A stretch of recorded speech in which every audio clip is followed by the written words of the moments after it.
តោះសួស្តីកូនទាំងអស់គ្នាថ្ងៃនេះលោកគ្រូសូមរៀនអំពី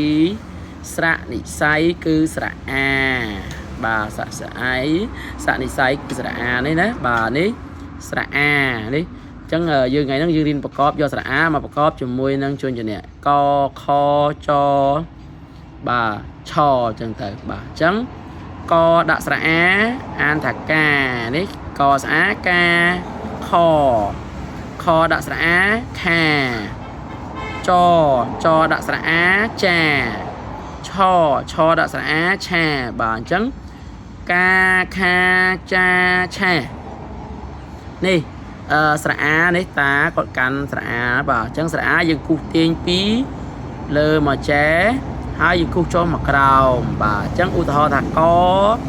ដាក់ស្រៈអាអានថាកាបាទអញ្ចឹងនេះ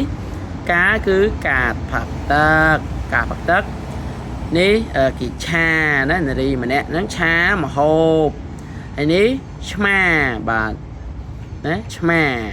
បាទអញ្ចឹងវីដេអូហ្នឹងមានប៉ុណ្ណឹង